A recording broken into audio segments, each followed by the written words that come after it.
suivez de partout dans le monde sur Blue OTT, une application téléchargeable sur Play Store et sur Apple Store. Mais aussi, vous nous suivez à Kinshasa et en RDC. Mesdames et messieurs, bonjour et bienvenue à cette édition de Magazine Plus. Comme vous le constatez, je ne suis pas seule sur ces plateaux, je suis avec le docteur Ulrich Ependa. Il est pasteur responsable de l'église Invincible Church. C'est une église qui est à Kinshasa, précisément dans la commune de Banda-Lungwa. Avec lui, nous allons parler du Saint-Esprit et sur vos demandes, sur vos questions qui nous sont parvenues. Et sur ce, le pasteur Ulrich, il va éclairer la lanterne sur la question du Saint-Esprit. Bonjour, docteur Ulrich. Bonjour, Maman Christelle. C'est la première fois de participer à ce numéro. J'espère que ce n'est pas la dernière fois. Ah oui, je l'espère bien. Vous êtes pasteur responsable de l'église Invincible Church, une église qui a combien d'années d'existence depuis sa création? Une vision qui date de 12 ans. De 12 ans, mais l'existence de l'église date de 2 ans et demi. Une vision de 12 ans, l'église a 2 ans d'existence. L'église se situe à Banda-Lungwa. Nous allons rappeler l'adresse à la fin de cette émission. Au cours de cette émission avec le pasteur Ulrich, nous allons parler du Saint-Esprit. Comme on dit, le Saint-Esprit, c'est une personne. On a des questions parvenant des téléspectateurs. Sur ce, nous allons commencer la première question sur les parler en langue. Le pasteur Ulrich, vous êtes pasteur. Vous savez comment les sujets de parler en langue, c'est un sujet un peu sensible dans les milieux chrétiens. Il y a beaucoup de débats. Il y a de ceux-là qui croient en parler en d'autres langues, mais il y a d'autres qui ne les croient pas. Et sur ce, nous avons quelques questions à vous poser sur les parler en langue. La première question, c'est de savoir, les parler en langue est mentionné plusieurs fois dans la Bible, dans le livre des Actes des Apôtres, chapitre 2, verset 4, et puis dans le livre des 1 Corinthiens, chapitre 12, verset 29 à 31. En fait, la question est celle de savoir si le parler en langue, donc c'est le seul signe qu'une personne a le Saint-Esprit. Je vais un peu éclairer les chrétiens qui nous suivent à travers ces magazines.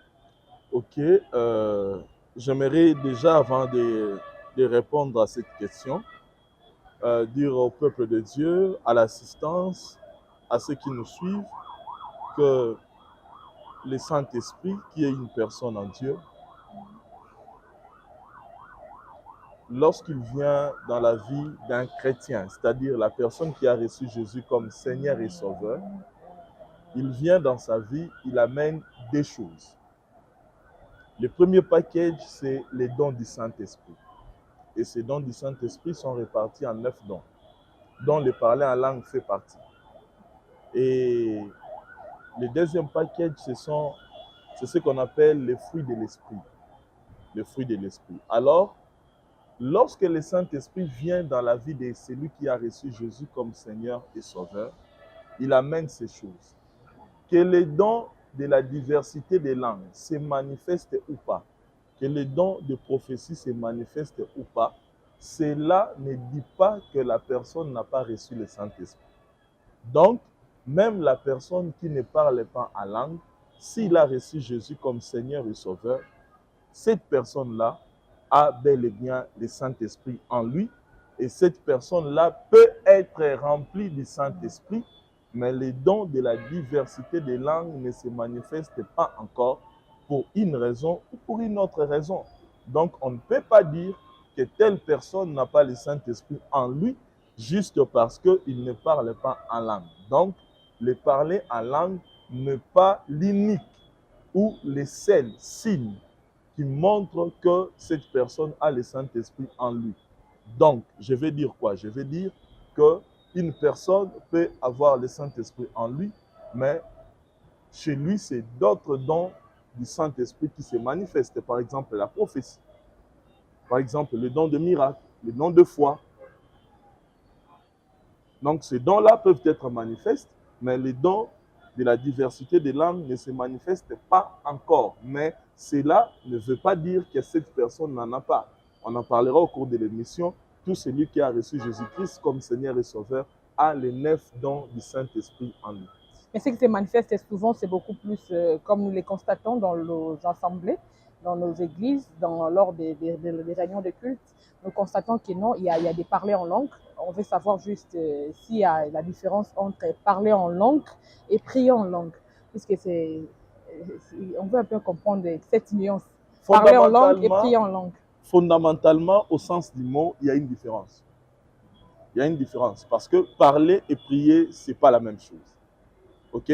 Quand on parle, on communique, on s'exprime. On communique quoi? Sa pensée.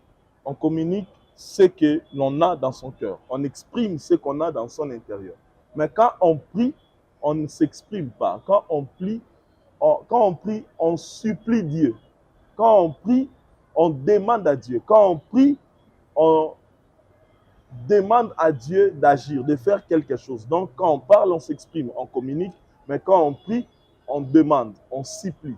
Donc, on ne fait pas la même chose. Ce qui fait qu'on peut parler en langue. C'est-à-dire, on exprime le fond de notre cœur, on communique avec Dieu.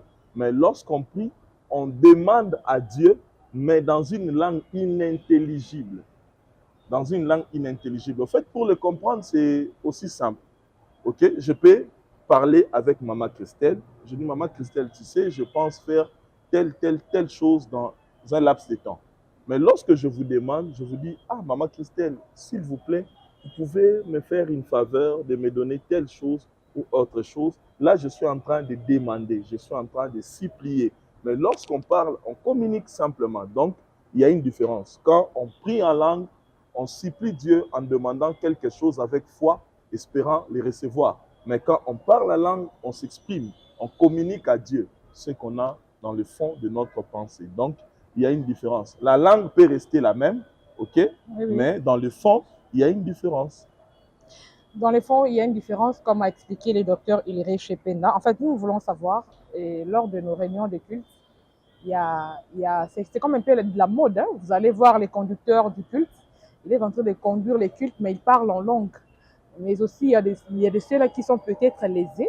Il y a d'autres chrétiens qui disent même, est-ce qu'il y a possibilité d'imiter le parler en langue d'un frère à côté de moi à l'église lors de la réunion du culte, ou soit une langue plutôt universelle. Expliquer un peu aux enfants de Dieu, moyennant, comme on dit, nous les chrétiens, nous avons toujours notre constitution qui est la Bible. Je vais un peu expliquer aux enfants de Dieu sur ça. Ok, vous savez, les livres des Corinthiens nous éclairent un peu plus en matière des dons du Saint-Esprit et particulièrement celui de la diversité des langues où on parle de parler en langue. Ok?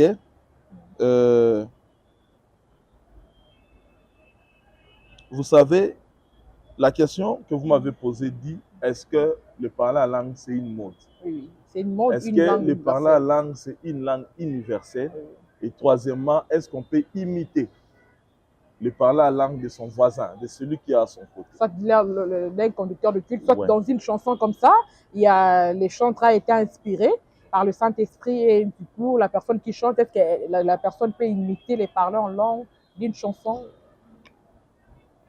Là, c'est pas blasphémer le Saint-Esprit, parce que nous voulons un peu comprendre sur ça. Ok, j'arrive. Je vais répondre méthodiquement, ok? Premièrement, je dis que le parler en langue n'est pas une langue universelle, non. Le parler en langue n'est pas une langue universelle. Pourquoi je dis que ce n'est pas une langue universelle? Parce que tout ce qui est universel est fruit d'une convention. C'est-à-dire, il faut qu'il y ait des gens qui s'assoient autour d'une table et qui décident qu'à partir d'aujourd'hui, 1 plus 1 égale 2. À partir d'aujourd'hui, x carré plus x carré, ça donne autant. Donc, tout ce qui est universel est fruit d'une convention. Or, le parler en langue n'est pas fruit d'une convention. Donc, il n'y a pas des hommes qui se sont mis sur une table pour se mettre d'accord que naturellement, à partir d'aujourd'hui, c'est comme ça qu'on doit parler en langue. Non, il n'y a pas de principe, il n'y a pas de méthode, il n'y a pas de loi qui dit que voilà comment est-ce que vous devrez parler en langue. Non. Donc déjà, le parler en langue n'est pas une langue universelle, mais c'est une langue du royaume. Il y a une nuance, ce n'est pas une langue universelle, mais c'est une langue du royaume.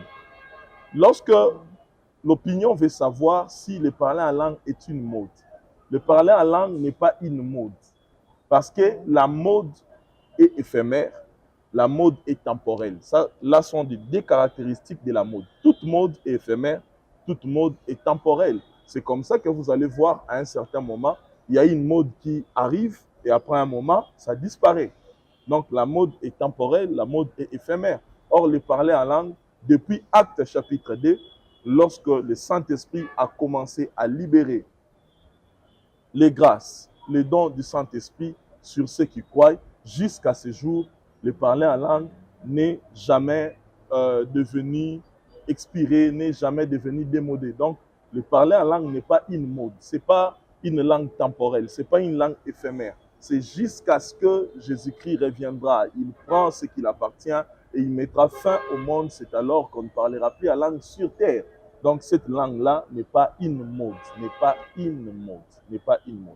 Le parler en langue n'est pas une mode. Je reprends la troisième question qui va mieux expliquer la deuxième. Est-ce qu'on peut imiter Le parler en langue. le parler en langue de celui qui est à son côté ou de son voisin? Non.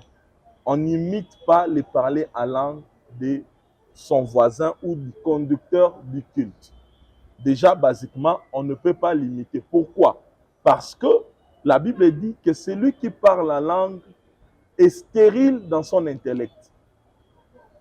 C'est-à-dire, le parler en langue, c'est une langue inintelligible. Or, on ne peut imiter que ce qui est intelligible.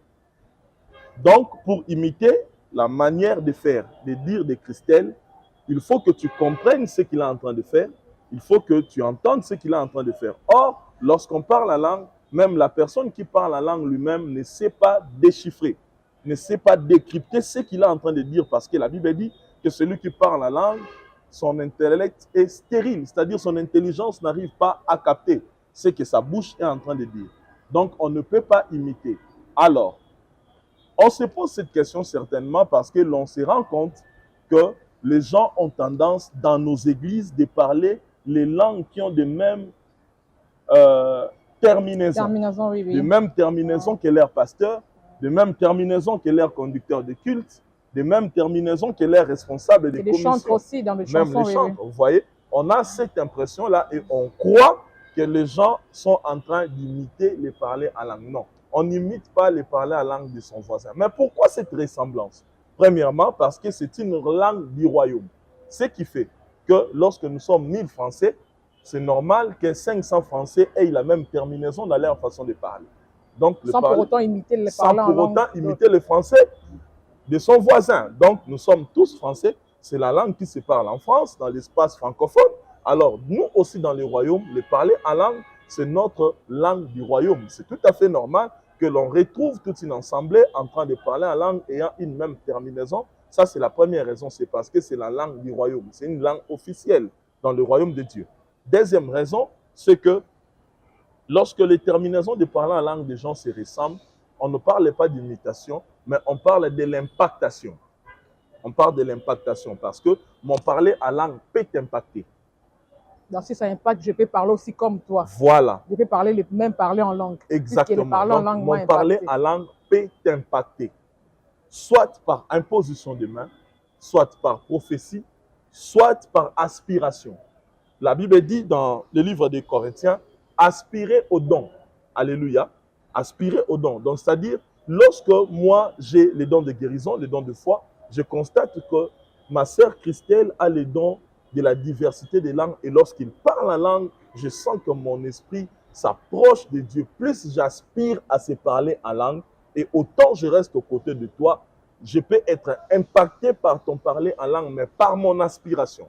Sans pour autant imiter. Sans pour autant t'imiter. Mais... Donc ton parler en langue impacte mon esprit et je commence à parler avec les mêmes terminaisons. Par le Saint-Esprit. Ouais, avec les mêmes terminaisons que toi.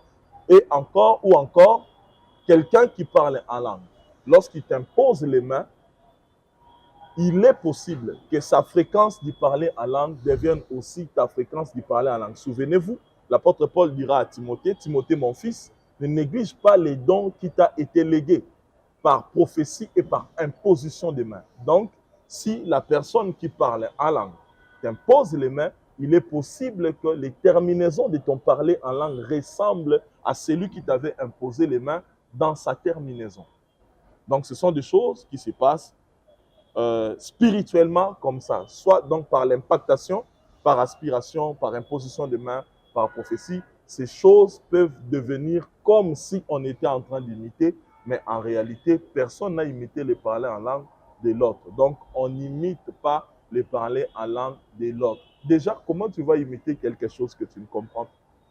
On n'imite pas le parler en langue d'un autre. Nous a expliqué, nous a éclairé le docteur Ulrich Ependa. Il est notre invité de ce jour. Qu'en est-il de l'interprétation des langues? Des fois, il y a des ceux-là qui disent, même dans la Bible nous dit, quand il y a parlé en langue, normalement, il doit y avoir interprétation. Mais quand est-ce qu'il y a interprétation de parler en langue? Écoutez ce que la Bible dit dans 1 Corinthiens chapitre 14, le verset 13. La Bible dit, c'est pourquoi celui qui parle la langue prie pour avoir les dons d'interpréter. Le verset 14 dit, car si je prie en langue, mon esprit est en prière, mais mon intelligence demeure stérile. L'apôtre Paul conseille à ceux qui ont reçu le don de la diversité des langues. Lorsque vous avez reçu ces dons et cela vous permet de parler en langue, il faut que vous priez aussi Dieu, demandant que le Saint-Esprit puisse activer en vous les dons de l'interprétation des langues. Pourquoi? Parce que le don de l'interprétation des langues est le seul canal qui permet à l'homme d'écouter et de comprendre cette langue inintelligible qu'on appelle parler en langue, mais l'écouter et le comprendre comme si tu étais en train d'écouter et de parler une langue intelligible. Donc, le don d'interprétation des langues consiste à comprendre, à entendre les parler en langue qui n'est pas une langue intelligible, mais toi tu le comprends, tu le lis, tu l'entends comme si c'était une langue intelligible et tu interprètes cette langue que l'intelligence ne peut pas interpréter. Voilà pourquoi l'apôtre Paul dit que ceux qui parlent la langue prient aussi Dieu pour avoir le don d'interprétation des langues. Cela veut dire c'est juste pour éclairer, pour comprendre. Mais le don d'interprétation des langues n'intervient pas dans tout parler en langue. Maintenant, qui peut aussi interpréter, c'est ce que j'allais poser, qui peut interpréter les parler en langue? Et aussi, est-ce qu'une personne, un chrétien, rempli du Saint-Esprit, peut parler en langue et l'interpréter? Ça existe aussi, Oui. ce genre de don. Le parler en langue peut être interprété soit par la même personne qui le parle, soit par une autre personne. C'est-à-dire, si la personne qui parle la langue possède aussi un autre don du Saint-Esprit qu'on appelle l'interprétation des langues, il sera capable d'entendre dans certaines fréquences le parler en langue qu'il est en train de dire dans une langue inintelligible, mais dans ses oreilles, il aura à entendre et comprendre dans son esprit ce qu'il est en train de dire. Donc, s'il possède ces deux dons, la diversité des langues et l'interprétation des langues, il est possible que lui-même parle la langue et puis comprenne ce qu'il est en train de dire. Et si une autre personne dans l'assemblée possède aussi les mêmes dons d'interprétation des langues, peut entendre ce que la langue de l'autre est en train de dire, le comprendre et pouvoir l'interpréter. Donc, le don d'interprétation des langues permet aux chrétiens de comprendre cette langue inintelligible. Donc, quelqu'un d'autre peut interpréter et la personne qui le parle aussi peut l'interpréter à condition de posséder en lui les dons d'interprétation des langues. J'étais en train de vous dire que l'interprétation des langues n'intervient pas dans tout parler en langue. Pourquoi? Parce que la Bible dit ceci. 1 Corinthiens chapitre 14, le verset 2. En effet, celui qui parle la langue ne parle pas aux hommes, mais à Dieu, car personne ne le comprend et c'est en esprit qu'il dit des mystères. Donc, nous parlons en langue dans deux dimensions. La première dimension du parler en langue, c'est la dimension de l'édification. La Bible dit que celui qui parle la langue s'édifie. Donc, quelqu'un peut parler en langue, mais il est dans la dimension de l'édification. Il dit Marabasha, Nebradabaka. Il s'édifie en lui-même. Il parle la langue. Sans pour autant être interprété. Sans pour autant, il parle pour oui, son c'est-à-dire édification. lorsqu'il parle en langue là, il ne parle pas à l'assemblée. Il s'édifie lui-même. Il se construit lui-même en esprit. Mais la deuxième dimension du parler en langue, c'est la dimension où l'on veut libérer les mystères. Je vais expliquer de manière pratique. C'est ce qui arrive généralement lorsqu'un homme de Dieu ou un conducteur de culte était en train de diriger le culte. À un moment, vous sentez que l'intensité spirituelle monte. Il était en train de dire, Frères, sœurs, Dieu peut vous ramener dans une dimension où tu ne peux pas comprendre. Rakabashaka. Au fait, ces paroles en langue ne trouvent pas de sens. Parce qu'il est en train de nous expliquer que Dieu peut t'amener dans une dimension où tu ne comprends pas. Du coup, une langue inintelligible intervient au milieu d'une langue intelligible. Alors, ce qu'il a dit là, ce n'est pas un parler en langue d'édification. Il ne s'édifie pas. Au fait, il a libéré un mystère. C'est alors là que doit intervenir les dons d'interprétation des langues. Là, il y aura quelqu'un dans l'assemblée qui va interpréter cette langue, ou bien quelqu'un dans l'assemblée peut comprendre et il dit Amen. Quelqu'un dans l'assemblée peut comprendre et il dit Amen, ou soit lui-même, l'homme de Dieu, peut interpréter. Généralement, écoutez ce qui se passe. Ceux qui me suivent, d'habitude, on voit beaucoup plus de serviteurs de Dieu, et même le pasteur est là, il est en train de prophétiser, soit de parler en langue, et il interprète aussi, peut-être voilà. Il a ces dons-là. Donc, il dit, Dieu peut vous amener dans une dimension où vous ne comprenez pas. Reba Shakaba. Dieu le fera. Ça arrive, oui. Donc, en réalité, la phrase intelligible qui vient après cette phrase inintelligible a interprété le mystère qu'il a libéré par une phrase inintelligible. Donc, c'est généralement ce qui se passe. C'est généralement ce qui se passe. Donc, le don d'interprétation des langues intervient lorsque le parler en langue opère dans la dimension de libérer les mystères. Donc là, on ne parle pas aux hommes, on parle à Dieu. Et lorsqu'on parle à Dieu, on libère des mystères. Les mystères, c'est quoi? Les mystères, c'est ce qui est caché. Alors, ce qui est caché, pour que les gens le comprennent, il faut que la révélation intervienne. D'où le don de l'interprétation des langues viendra pour révéler ce qui a été dit à une langue inintelligible. Donc, au fait, naturellement, le Saint-Esprit fait ces deux travails simultanément. Lorsqu'il travaille avec l'homme qui conduit la prière ou qui prêche, et la langue libérée a été libérée dans une dimension de libérer les mystères. Les phrases qui viennent après, ça vient en réalité pour interpréter les langues inintelligibles qui ont été libérées. Mais il est juste question que l'ensemble soit enseigné sur le Saint-Esprit, les dons du Saint-Esprit. C'est alors que tout sera facile. J'espère que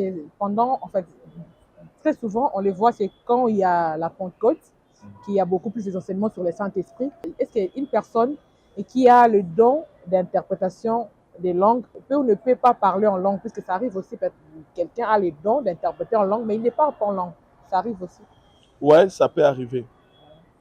Ça peut arriver. Écoutez, les parler en langue, c'est le Saint-Esprit qui nous les donne. Ok? C'est le Saint-Esprit qui nous les donne. Et la Bible dit ceci.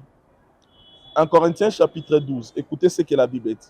Je commence à partir du verset 4. Il y a diversité de dons, mais le même esprit. Diversité de ministères, mais le même Seigneur. Diversité d'opérations, mais le même Dieu qui opère tout en tous. Or, à chacun, le verset 7, à chacun, la manifestation de l'esprit est donnée pour l'utilité commune. C'est-à-dire, le don de l'esprit que Dieu donne à tout un chacun de nous, ce n'est pas pour te rendre toi star. Ce n'est pas pour faire de toi un homme extraordinaire, mais c'est pour l'utilité commune de l'Église et du royaume des cieux. C'est-à-dire, lorsque le Saint-Esprit nous donne les dons, il nous donne pour l'utilité commune. S'il ne trouve pas l'importance de donner à Maman Christelle Madjaou les dons de la prophétie, il n'active pas cela en toi. Mais il peut les donner à un autre frère, à une autre sœur, pour l'utilité commune. Donc, et la Bible dira au verset 8, en effet, à l'un, il a donné par l'esprit la parole de sagesse, à un autre une parole de connaissance, à un autre ainsi de suite. C'est-à-dire, ça dépend du Saint-Esprit. Lorsque le Saint-Esprit voit que pour l'utilité commune, il est important que cette personne opère avec 9 dons, il active les 9 dons. Lorsqu'il voit que pour l'utilité commune, il est important que cette personne travaille avec 5 dons de l'Esprit, il active les 9 dons du Saint-Esprit. Donc, c'est pour l'utilité commune. Je réponds en disant, il est possible qu'une personne ait les dons d'interprétation des langues, mais il n'a pas les dons d'interprétation, les dons de la diversité des langues qui est actif. Donc, ça peut arriver. Le docteur Ilirch Penda, il est notre invité de ce jour. En fait, ça, c'est la dernière question de notre émission, puisque si ça dépendait qu'il y ait de nous, vu les timings, on allait même rester là jusqu'à 1 heure du temps, mais malheureusement, il y a cette question que les gens se posent souvent. sur les personnes qui ne parlent pas en langue. Qu'en est-il des personnes qui ne parlent pas en langue? Ils ne sont pas remplis du Saint-Esprit ou bien ils n'aspirent pas, soit qu'ils ne désirent pas parler en langue? Non, c'est ça la question. Ah, les personnes qui ne parlent pas en langue. Oui. OK. J'en ai rencontré beaucoup au cours des séminaires du Saint-Esprit, au cours des conférences, au cours des entretiens. Au fait, quelqu'un peut ne pas parler en langue pour diverses raisons. Je vais épingler 3 raisons. Lesquelles? La première, c'est l'ignorance. Quand on est ignorant de ce qu'on appelle les dons du Saint-Esprit, quand on est ignorant sur la personne du Saint-Esprit, quand on est ignorant de l'importance et de l'impact de ce qu'on appelle parler en langue, cette ignorance-là peut faire que la personne ne puisse pas parler en langue, mais il est rempli du Saint-Esprit. Parce que le Saint-Esprit dans quelqu'un n'est pas prouvé par les dons du Saint-Esprit. Non. Les dons du Saint-Esprit sont... Excusez-moi, docteur Ilrush, on ne va pas aller vite. Il y a une question qui a piqué ma curiosité. Vous avez dit les Saint-Esprit dans quelqu'un. Expliquez-nous un peu cette nuance. Oui. Le Saint-Esprit dans la vie de quelqu'un n'est pas prouvé par la manifestation du don du Saint-Esprit. C'est-à-dire que lorsque le Saint-Esprit vient dans la vie d'une personne, les dons de l'Esprit ne se manifestent pas automatiquement. OK? Et le Saint-Esprit n'est pas prouvé par cette manifestation. Le Saint-Esprit peut être dans la vie d'une personne, mais cette personne-là ne voit pas encore les dons de l'Esprit se manifester. Donc, la présence du Saint-Esprit n'est pas prouvée par la manifestation du don du Saint-Esprit. La présence du Saint-Esprit n'est pas prouvée par la manifestation du Saint-Esprit. Pourquoi? Parce que le Saint-Esprit est une personne en Dieu. Donc, Dieu peut être ici, mais il n'y a ni bruit, ni vent, ni feu, ni tremblement de terre. Mais Dieu est là. Voilà pourquoi j'ai dit que la présence du Saint-Esprit dans quelqu'un n'est pas prouvée seulement par la manifestation du don du Saint-Esprit. Donc, j'étais en train de parler de l'ignorance. L'ignorance peut faire à ce que quelqu'un ne parle pas en langue. La doctrine de sa communauté et de son église peut aussi empêcher certains chrétiens à ne pas parler en langue parce qu'il est de ces églises où l'on banalise les parler en langue, l'on banalise les dons de l'esprit. Il est de ces églises où l'on ne veut pas de la prophétie. Cependant, c'est un don du Saint-Esprit. Il est de ces églises où l'on ne veut pas de miracles. Cependant, il y a un don de miracle dans la Bible, dit 1 Corinthiens chapitre 12. Il est de ces églises qui ne veulent pas de la parole de connaissance. Lorsque quelqu'un dit, il y a une dame ici qui s'appelle Christelle Madjaou, il habite sur l'avenue Kingandi, numéro Kingandi. Ça, c'est le don de la parole de connaissance. Or, il est de ces communautés qui ne veulent pas de ces choses. Cependant, cela constitue un don de la parole de connaissance. Donc, si la doctrine d'une communauté ou d'une église banalise les dons du Saint-Esprit ou certains des dons du Saint-Esprit, il est possible que les gens de cette église-là ne bénéficient pas de ces dons de l'Esprit qu'on appelle la diversité des langues. Troisième raison, c'est la connaissance. C'est la connaissance. Certaines personnes connaissent le Saint-Esprit, ok? Mais ils le connaissent comme un enfant de course. C'est-à-dire... Ils utilisent quand ils en ont besoin. C'est-à-dire, lui, il a besoin du Saint-Esprit lorsqu'il doit conduire la prière.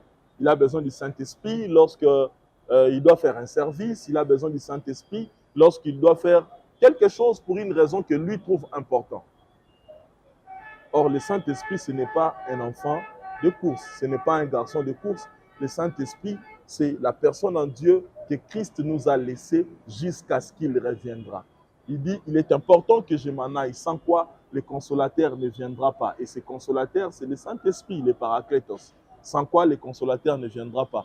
Il est avec nous jusqu'à la fin des temps. C'est lui qui vit avec nous. On doit s'affectionner à lui chaque jour, à tout moment et à tout temps. Donc, la connaissance, l'ignorance et la doctrine de la communauté ou d'une église sont des raisons qui peuvent faire que quelqu'un est chrétien, rempli du Saint-Esprit, mais il ne parle pas en langue pour une raison ou pour une autre.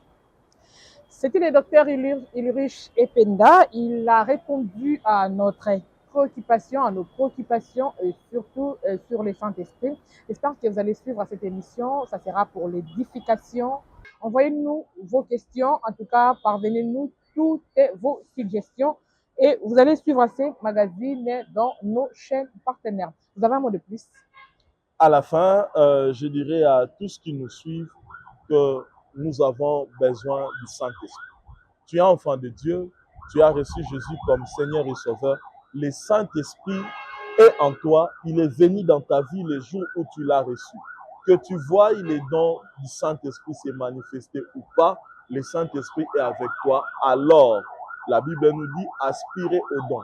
C'est-à-dire, si tu aspires aux dons de la prophétie, aspire à cela par la prière et tu verras, le Saint-Esprit va activer ces dons de la prophétie, ces dons de la diversité des langues. Il va activer ces dons qui sommeillent en toi. J'aimerais confirmer et rassurer tous ceux qui ont reçu Jésus comme Seigneur et Sauveur. En toi, il y a les 9 dons du Saint-Esprit. Il y a le fruit du Saint-Esprit en toi. Il est juste question de comprendre la personne du Saint-Esprit, de comprendre c'est quoi les dons du Saint-Esprit, c'est quoi le fruit du Saint-Esprit, et tu verras que ces choses deviendront opérationnelles dans ta vie. Et je prie le Seigneur qu'il dirige en ta direction les gens qui y opèrent déjà, afin de t'impacter et de voir les dons du Saint-Esprit travailler en toi. Que nous mettons point final à cette émission. Je rappelle, le docteur Ulrich Ependa est notre invité de ce jour. Il conduit l'église Invincible Church. Une église qui est située sur l'avenue Pika, numéro 2 bis, dans la commune de Bandalungwa, à l'arrêt Bambole. Si vous nous suivez à travers ces magazines, je vous dis merci de nous avoir suivis. Quant à moi, je vous retrouve à très bientôt. Restez branchés au programme des Magazines Plus.